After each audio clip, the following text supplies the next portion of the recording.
Glória a Deus, graça e paz, meus irmãos. Que bom estarmos aqui mais uma vez. E sempre que eu começo a mensagem, eu digo que Deus falará com você. Por quê?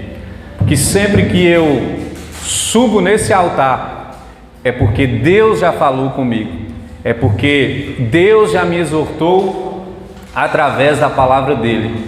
E como eu sei que a palavra dele é viva e eficaz, eu sei que ela também falará com você nessa noite. Amém? E para começar, eu gostaria de ler com vocês no livro de Atos, capítulo 17 e 24. Atos 17 e 24. Livro de Atos 17 e 24. Todos encontraram? Amém? Diz assim a palavra do Senhor: o Deus que fez o mundo e tudo o que nele há é o Senhor dos céus e da terra, e não habita em santuários feitos por mãos humanas. Querido Deus, estamos na tua presença, ó Pai. Eu quero me colocar diante de ti, Pai, que eu não fale nada de mim mesmo, mas que seja, ó Deus, a tua palavra, ó Deus, sendo pregada através da minha vida. Pai, que o Senhor venha abrir o nosso entendimento para entendermos, ó Pai, qual é a tua vontade e o que o Senhor quer nos dizer nessa noite, em nome de Jesus. Amém. E logo aqui, nessa primeira leitura, nós podemos ver um fato. Nós podemos ver claramente um fato. E esse fato é que Deus não habita em paredes. Deus não habita em templos feitos por mãos humanas. Deus não está nessas paredes, nesse espaço sozinho. Deus também não habita numa escultura. Deus não habita dentro de um carro estacionado ali, não. Mesmo Ele sendo tão grande, tão poderoso, acima de tudo, acima de todos, Ele escolheu habitar dentro de mim e dentro de você. E isso é um fato. Deus, mesmo sendo tão grande e poderoso, escolheu habitar dentro de mim e dentro de você. Em 1 Coríntios 6 e 19, diz o seguinte: acaso não sabem que o corpo de vocês é santuário do Espírito Santo que habita em vocês, que lhes foi dado por Deus, e que vocês não são de vocês mesmos? Outro versículo aqui confirmando que nós somos o templo do Espírito Santo. Nós somos a morada de Deus. Agora, diante desse fato, eu queria que você imaginasse você morando numa casa com outro habitante nela, porém, esse outro habitante é muito bagunceiro. As mulheres aqui vão entender melhor isso. Esse outro habitante que está com você nessa casa é muito bagunceiro, deixa tudo desorganizado, deixa tudo sujo, traz visitantes inconvenientes, sem pelo menos avisar. E essa casa é uma bagunça. Seria muito desagradável, né? Seria muito desagradável para nós viver numa casa em que a outra pessoa ou as outras pessoas que vivem conosco só faz bagunça, deixa tudo sujo, traz visitantes indesejáveis o tempo inteiro. Seria muito desagradável. Agora, se é desagradável para nós, que somos tão falhos, se é desagradável estar no meio da bagunça, no meio da desorganização, imagina para o Espírito Santo habitar numa casa suja. Imagina para o Espírito Santo habitar na desorganização. Imagina para o Espírito Santo habitar em mim com a vida toda bagunçada. E outro fato é que o Espírito Santo, ele se entristece com o nosso pecado. Lá em Efésios 4:30 diz o seguinte: e não entristeçais o Espírito Santo de Deus, no qual estáis selados para o dia da redenção. Ou seja, dependendo das nossas atitudes, dependendo de como está a nossa casa, o Espírito Santo de Deus é entristecido. Recapitulando, nós somos a habitação do Senhor, nós somos como uma casa para Ele morar. E quando nós deixamos essa casa bagunçada, quando nós deixamos essa casa desorganizada, quando nós fazemos aquilo que não deveríamos fazer, nós estamos entristecendo o Espírito Santo.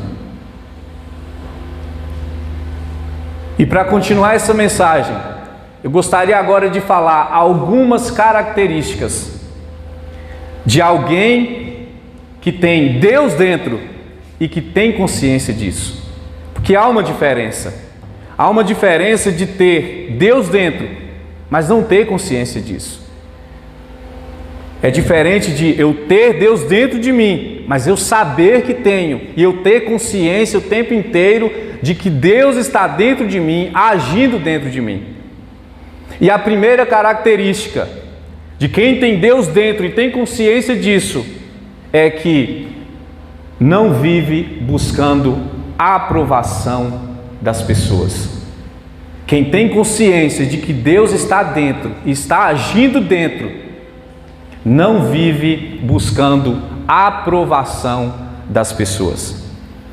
Davi, quando foi enfrentar o gigante Golias, nem os irmãos dele aprovaram a atitude dele, nem os irmãos dele o encorajou a enfrentar aquele gigante. O rei Saul diz para ele que provavelmente ele não conseguiria vencer aquele gigante. Ou seja, ele não teve a aprovação das pessoas, mas ele tinha consciência de quem estava dentro e ia lhe dar a vitória. Jesus é um exemplo perfeito disso. Jesus nunca viveu buscando a aprovação das pessoas. Ele apenas fazia a vontade do Pai e ponto final. Vocês acham que se Jesus fosse alguém totalmente passivo às situações, se Jesus fosse totalmente bonzinho e queresse agradar todo mundo, ele teria sido crucificado? Com certeza não. Se ele vivesse em função de agradar as pessoas, se ele vivesse em função de ter a aprovação das pessoas, com certeza ele não teria sido crucificado. Então, uma característica de quem tem Deus dentro e tem consciência disso é que essa pessoa não vive buscando a aprovação das pessoas. Os profetas de Deus no Antigo Testamento, quando eles precisavam dizer para alguém, profetizar para alguém que a pessoa ia morrer ou que a pessoa ia enfrentar uma guerra e ia perder, que a sua cidade seria tomada, que a terra abriria e iria engolir a pessoa, se Deus tinha mandado falar, eles apenas falavam e ponto final. Eles não viveram em função de agradar as pessoas e de ter a aprovação das pessoas. Eles apenas diziam o que Deus mandava dizer. E eu não estou dizendo para você ser uma pessoa desagradável. Eu não estou dizendo para você ser uma pessoa chata. Mas eu estou dizendo que o que mais importa é agradar a Deus e viver buscando a aprovação das pessoas o tempo inteiro é um fardo muito pesado e que nenhum de nós precisamos carregar. Então, a primeira característica de alguém que tem Deus dentro e tem consciência disso não vive buscando a aprovação das pessoas. Segunda característica: abandona os velhos hábitos. E eu gostaria que você abrisse lá em Efésios, capítulo 5, nós vamos ler alguns versículos aqui a partir do versículo 1. Efésios, capítulo 5,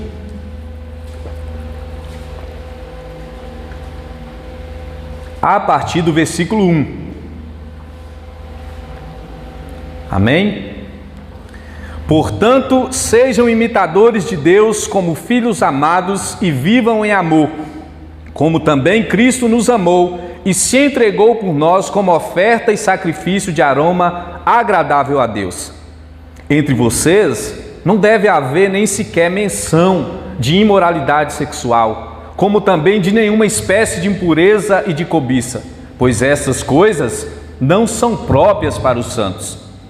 Não haja obscenidade, nem conversas tolas, nem gracejos imorais, que são inconvenientes, mas ao invés disso, ações de graças. Porque vocês podem estar certos disso: nenhum imoral, ou impuro, ou ganancioso, que é idólatra, tem herança no reino de Cristo e de Deus. Ninguém os engane com palavras tolas, pois é por causa dessas coisas que a ira de Deus vem sobre os que vivem na desobediência. Portanto, não participem com eles dessas coisas, porque outrora vocês eram trevas, mas agora são luz no Senhor. Vivam como filhos da luz, pois o fruto da luz consiste em toda bondade, justiça e verdade. E aprendam a discernir o que é agradável ao Senhor. Não participem das obras infrutíferas das trevas, antes exponham-nas à luz, porque aquilo que eles fazem em oculto, até mencionar é vergonhoso. Mas tudo que é exposto pela luz torna-se visível, pois a luz torna visível todas as coisas. Por isto é que foi dito: desperta, ó tu que dormes, levanta-te dentre os mortos, e Cristo resplandecerá sobre ti. Quem tem Deus dentro e tem consciência disso, abandona os velhos hábitos. Não tem como eu ter Deus dentro de mim e estar em certos ambientes. Não tem como eu ter Deus dentro de mim, agindo dentro de mim, o Santo Espírito de Deus me convencendo do pecado, da justiça e do juízo, e eu andar com certos tipos de pessoas e ser influenciado por elas. Não tem como eu ter o Espírito Santo de Deus dentro de mim, ter Deus dentro de mim e continuar com os velhos hábitos. Não tem como eu ter Deus dentro de mim e continuar absorvendo através da minha visão, dos meus ouvidos, aquilo que não agrada a Deus. Então, uma característica de quem tem Deus dentro é abandonar os velhos hábitos. Não tem como nós termos Deus dentro e continuar na mesma vida, no mesmo jeito, fazendo as mesmas coisas. Ou nós não temos Ele dentro de nós, ou nós não temos consciência disso. Porque se nós temos Ele dentro e temos consciência, nós vamos agir diferente. Amém? Qual foi a primeira característica de quem tem Deus dentro? Quem se lembra? Não vive buscando a aprovação das pessoas. A segunda, abandona os velhos hábitos. E a terceira, quem tem Deus dentro fica extremamente triste quando sabe que desagradou a Deus. A Bíblia diz que Pedro, quando ele teve consciência de que ele havia negado Jesus, ele chorou amargamente. Em Mateus capítulo 26, versículo 75 diz: e naquele momento Pedro se lembrou da palavra de Jesus que lhe advertira: antes que o galo cante, tu me negarás 3 vezes. E deixando aquele lugar, chorou amargamente. E sabe qual é o nosso problema? Que muitas vezes nós desagradamos a Deus, mas nós vivemos como se nada tivesse acontecido. Nós deixamos de obedecer a Deus, mas nós vivemos como se nada tivesse acontecido. Nós vamos a lugares que nós não deveríamos ir e vivemos como se nada tivesse acontecido. Nós pegamos o nosso celular e vemos coisas que não deveríamos ver e ficamos como se nada tivesse acontecido. A gente vem aqui na igreja na quinta-feira, saímos daqui, fazemos o que desagrada a Deus e vivemos como se nada tivesse acontecido. Vemos no domingo, também saímos daqui, fazemos o que desagrada a Deus e vivemos como se nada tivesse acontecido. Mas a palavra de Deus diz que Pedro, ele chorou amargamente. Aqui nos ensina também, na história de Pedro, que nós estamos sujeitos a pecar. Nós estamos sujeitos às tentações. Mas o pior é quando nós pecamos. O pior é quando nós desagradamos a Deus e nós não estamos nem aí. Nós não estamos nem importando. É normal, Deus perdoa. Deus sabe, né? A carne é fraca, né, irmão? É assim mesmo. Usamos esse tipo de desculpas muitas vezes. É assim mesmo. Deus sabe que é difícil. Deus sabe que eu não queria fazer, acabei fazendo. Mas a minha família estava lá, eu precisava ir. Se eu não fosse, eu ia desagradar fulano. E muitas vezes é esse tipo de desculpas que nós usamos. Nós erramos, desagradamos a Deus e não estamos nem aí. Mas não foi assim com Pedro. Ele errou também. Ele negou Jesus e ele andava lado a lado com Jesus. Mas o que fez diferença foi ele chorar amargamente e reconhecer o seu pecado. Todos os grandes homens da Bíblia erraram feio, pisaram na bola, mas eles se entristeceram profundamente com seus pecados. Eles se entristeceram profundamente com as suas atitudes erradas. E vai aqui uma curiosidade. Você sabia que existe uma tristeza boa e uma tristeza ruim? Fala aí, como assim, Jean? É a Bíblia que diz. 2 Coríntios 7, 9. 2 Coríntios capítulo 7, versículos 9 e 10. Se você quiser abrir aí na sua Bíblia. 2 Coríntios capítulo 7, versículos 9 e 10.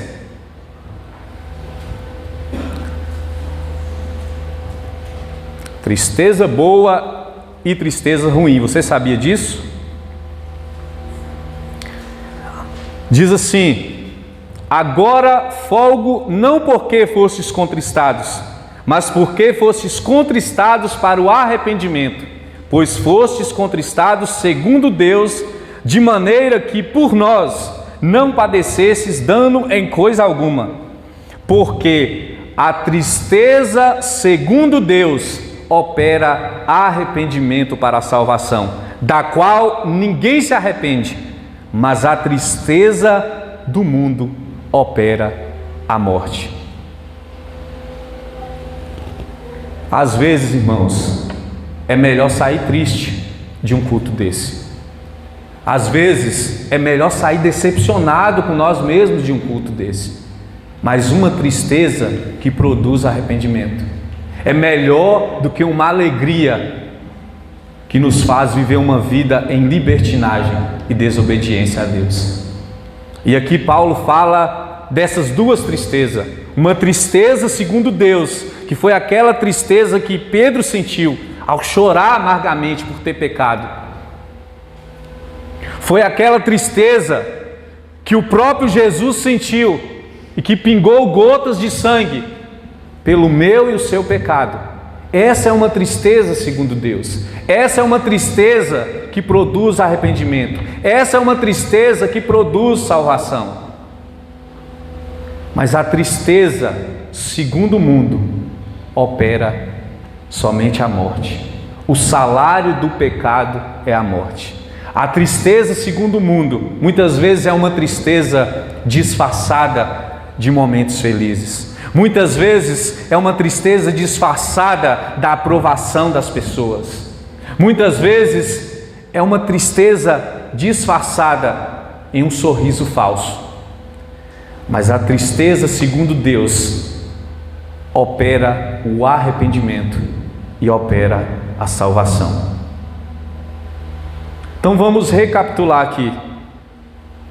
Quem tem Deus dentro, não vive buscando a aprovação das pessoas, abandona os velhos hábitos e fica extremamente triste quando sabe que desagradou a Deus. E eu quero finalizar aqui com algumas perguntas. A primeira é: você é a habitação de Deus? Você é a habitação de Deus? Você é morada de Deus? Você entende que você é o templo do Espírito Santo? Se sim, você tem consciência disso? E diante do fato de que você é a habitação do Senhor, como está essa casa, meu irmão? Como está essa casa? As coisas estão no lugar? Os pensamentos estão no lugar? As atitudes estão no lugar? Há limpeza nessa casa? Há faxina diariamente nessa casa? Ou simplesmente está deixando acontecer? Ou simplesmente está fazendo como o Zeca Pagodinho, deixando a vida levar? Como está essa casa? Diante do fato de que você é a habitação do Senhor, diante do fato que o seu corpo é o templo do Espírito Santo, como está a sua casa? Como está a minha casa? E última pergunta: você se entristece quando faz algo fora da vontade de Deus? Você tem sentido essa tristeza segundo Deus que produz arrependimento? Ou não? O tempo inteiro você está feliz, pecando e feliz, fazendo o que desagrada a Deus e feliz, sorrindo, como se nada tivesse acontecido, indo a lugares que você não deveria ir, sorrindo, fazendo o que desagrada a Deus, sorrindo, vendo o que não deveria ver, sorrindo. E aí? Será que nós temos entristecido quando nós desagradamos a Deus? Será que tem caído pelo menos uma lágrima dos nossos olhos quando nós pecamos contra o Senhor? Que essas perguntas possam ecoar na sua mente todos os dias. Que todos os dias nós possamos parar por um momento e pensar nisso. E pensar se nós temos estado com a nossa casa organizada. Pensar se nós temos agido como alguém que tem Deus dentro. Você já parou para pensar quão maravilhoso é saber que o Deus que criou os céus e a terra, o Deus que fez todas as coisas, o Deus que tem poder sobre todas as coisas, disse que você é a morada dele? Se a gente tivesse consciência disso, a gente não ia viver buscando a aprovação das pessoas. Se a gente tivesse consciência disso, a gente não iria se abalar por qualquer coisa. E se a gente tivesse consciência disso, nós iríamos nos entristecer por não agradar a Deus. Feche os teus olhos nesse momento. Olhe para dentro de você. Olhe para o seu coração. Olhe para você como uma casa. Olhe para os visitantes que há nela. Olhe para o que tem entrado nessa casa, através da visão, através da audição, através dos ambientes frequentados, através das pessoas que você quer ter por perto. Olhe para dentro dessa casa. Essa casa é você. Olhe para dentro de você. Peça ao Espírito Santo para te mostrar cada quarto dessa casa.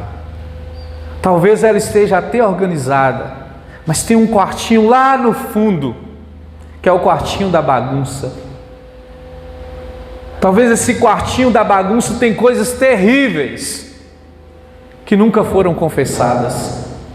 Talvez esse quartinho da bagunça tem coisas que nem as pessoas mais próximas a você sabem. Mas aquele que tudo vê, contempla. Aquele que tudo vê, se entristece ao ver essa bagunça no nosso coração. Aquele que tudo vê se entristece ao ver esse quartinho de bagunça com tantas coisas.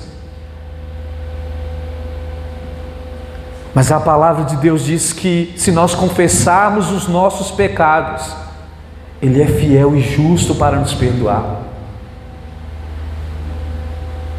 A palavra de Deus diz também em Crônicas, que se o meu povo que se chama pelo meu nome, se humilhar, orar, se converter dos seus maus caminhos, eu ouvirei do céu, sararei a sua terra. Essa foi uma promessa para o povo de Israel, mas é uma promessa para nós nos dias de hoje. Olhe para dentro de você. Olhe para esse quartinho, para esse lugar que nem as pessoas mais próximas a você têm acesso, mas que Deus consegue ver. Deus consegue ter acesso. Pai, nós como igreja, ó Deus, colocamos a nossa vida diante do Senhor. Nós nos prostramos, ó Deus, porque o Senhor tudo vê. Não adianta querermos esconder, ó Pai, pois o Senhor vê todas as coisas. Mas nós queremos te dar acesso, Pai. Nós queremos te dar acesso.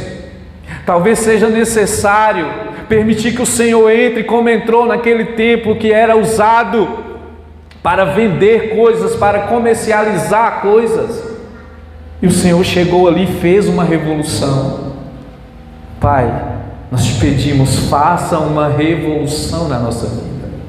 Entra nesse quarto escuro, ó Deus. Entra nesse reservado e nos transforma, ó Pai. Nós queremos ser transformados dia após dia pela Tua Palavra. Nós queremos, ó Deus, deixar a nossa casa limpa e arrumada para ser um lugar que o Senhor gosta de habitar. Pois nós sabemos ainda que se o fim chegar, e o fim vem e breve virá, se o fim chegar e a nossa casa estiver totalmente desarrumada, nós podemos ficar para trás. A Tua palavra diz que será salvo aquele que perseverar até o fim. Nós pedimos perdão, ó Deus, pela nossa bagunça. Nós pedimos perdão, ó Pai, por aquilo que tem desagradado ao Senhor. Nós pedimos perdão, ó Deus, pelo nosso orgulho. Mas nós queremos limpar até mesmo esse quartinho da bagunça. Nós queremos limpar toda a nossa casa para ser habitação do Senhor. Sim, meu Deus. Diante de tudo isso que foi pregado nos nossos corações, Pai, nós queremos sim, Jesus, não depender da aprovação das pessoas, Pai. Que nós venhamos entender, ó Deus, que nós servimos ao Senhor, não às pessoas, ó Deus. Que nós venhamos entender, ó Deus, que nós devemos satisfação ao Senhor Jesus. Mas que o Senhor possa, Deus, transformar os nossos corações, as nossas mentes. Que nós venhamos viver a verdadeira palavra do Senhor. Que nós venhamos viver o verdadeiro Evangelho do Senhor, Deus. Que a Tua palavra venha se cumprir nas nossas vidas, Deus. E que as nossas vidas possam servir para honrar e glorificar o Teu nome, Jesus.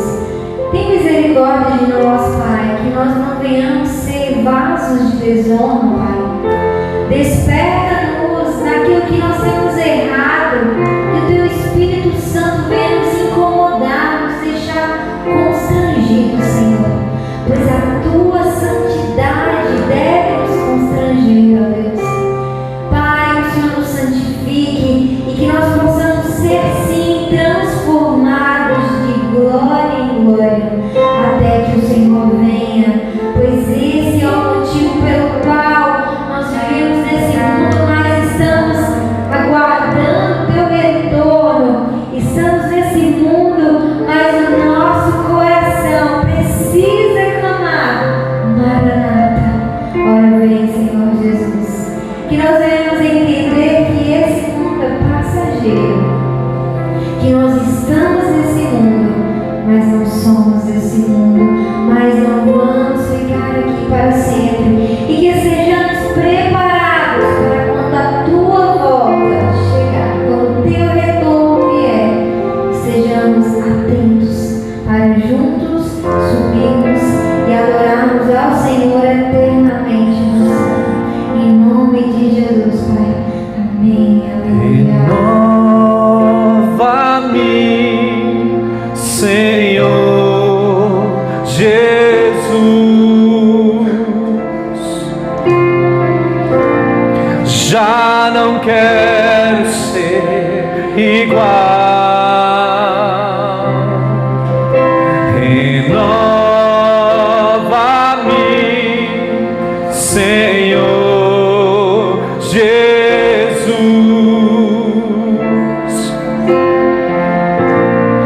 Põe em mim Teu coração, porque tudo que há dentro de mim necessita ser mudado, Senhor, porque tudo que há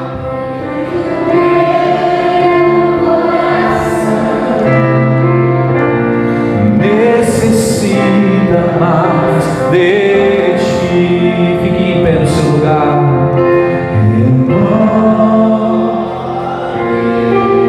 Senhor Jesus,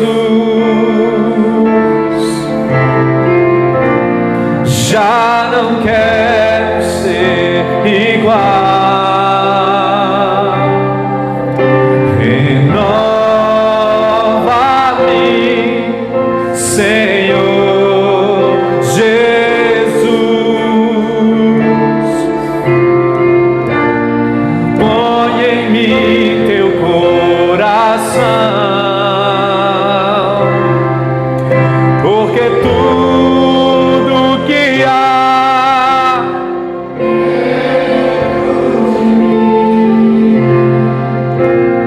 necessita ser mudado, Senhor, porque tudo que há dentro do meu coração necessita mais de Ti. Pai, obrigado a Deus por esse momento. Pai, que o Senhor possa fazer com que nós venhamos praticar o que aprendemos aqui. Que o Senhor possa nos renovar todos os dias para cumprir a Tua vontade, ó Pai, para a glória do Senhor. É o que te pedimos e te agradecemos, em nome de Jesus. Vão em paz, Deus abençoe a todos. Tem café? Tem um cafezinho ali no final, não sai, Oi? Tem? Tem não? Hã? Ah, tem refri lá, tem não?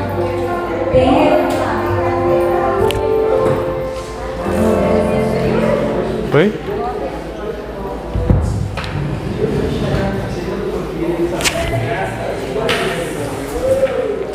Você encerrou aí? Encerrei.